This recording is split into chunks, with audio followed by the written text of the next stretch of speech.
So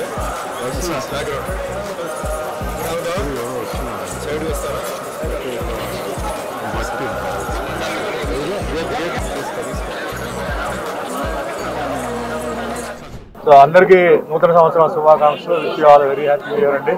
ఈరోజు చాలా సంతోషంగా ఉంది. ఈరోజు జనవరి 1వ తారీఖు వైకుంఠ ఏకాదశి ఆఖరి రోజుకి ఈరోజు ఇక్కడ భగవంతుడి దర్శనం దొరికింది. దానికి మా తిరుపతి నారాయణ గౌడ్ గారికి ధన్యవాదాలు. అలాగే చెన్నై నుంచి నాగభూషణం గారు ఆయన ఫ్యామిలీతో వచ్చారు. అందరికీ ధన్యవాదాలు. సో అంతా ఈ సంవత్సరం అందరికీ బాగుండాలి, అందరికీ మంచి జరగాలి, అందరికీ ఆరోగ్యం బాగుండాలి, ఆదాయం బాగుండాలి. మరి రాజకీయ నాయకులు అందరూ ఈరోజు చాలా మార్పులని వస్తున్నాయి. ముఖ్యంగా మా తెలంగాణ ముఖ్యమంత్రి గారు రేవంత్ రెడ్డి గారికి భగవంతుడి ఆశీర్వాదాలు ఉండాలి. ఆయన ఇంకా మంచి అంటే తెలంగాణ భవిష్యత్తుకి చాలా మంచి ఆయన పాలన చేయాలి. ఎప్పుడూ ఆయనకి మేము సహకరిస్తాం. అలాగే ఆయన కుటుంబ సభ్యులు కూడా అందరికీ ధన్యవాదాలు. అదే మాదిరిగా ఇక్కడ కూడా ఆంధ్రాలో కూడా అందరికీ మంచి జరగాలి. ముఖ్యమంత్రి జగన్ గారికి కూడా భగవంతుడి ఆశీర్వాదాలు ఉండాలి. అన్నీ ముఖ్యంగా పేద ప్రజలకి బాగా జరగాలి. అందరూ సంతోషంగా ఉండాలి.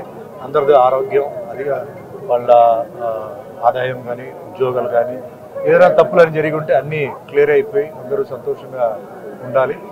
అదే మాదిరిగా నాకు ఇప్పటి వరకు ఇచ్చిన నిర్మాత, దర్శకులు, నా అభిమానులు, టెక్నీషియన్స్ వాళ్ళందరికీ పేరు ధన్యవాదాలు చెప్తున్నాను. ఇది 46వ సంవత్సరం నాకు సినిమా ఇండస్ట్రీకి వచ్చి భగవంతుడి దయ వల్ల 10 భాషల్లో యాక్ట్ చేశాను. తెలుగు సినిమాలు హీరోగా 100 సినిమాలు చేశాను, తమిళ్లో 50 సినిమాలు, కన్నడలో 50 సినిమాలు చేశాను. అందరికీ ముఖ్యంగా ఈరోజు ఇంత ఒక స్థాయిలో నేను ఉండడానికి ముఖ్యంగా నా అభిమానులు వాళ్ళందరికీ భగవంతుడు ఆశీర్వాదాలు ఉండాలి.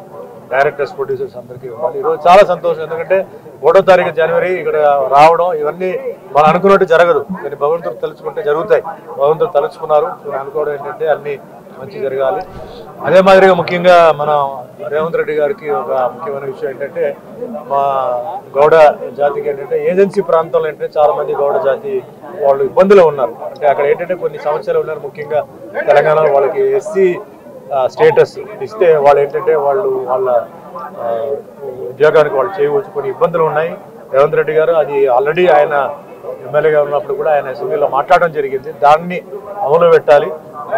ఏజెన్సీ ప్రాంతాలు ఉంటున్నారు అంటే ఎప్పటి నుంచి 50 సంవత్సరాల నుంచి ఉంటున్నారో వాళ్ళకి ఏంటంటే ఎస్సీ స్టేటస్ ఇవ్వడం కానీ లేకపోతే వాళ్ళకి ఏదైనా ఒకటి ఇచ్చి చాలా ఇబ్బందులు ఉన్నారు. కాబట్టి రేవంత్ రెడ్డి గారికి నేను నమస్కారం పెట్టింది. ఆ ఒక కమ్యూనిటీకి మీరు హెల్ప్ చేయాలి.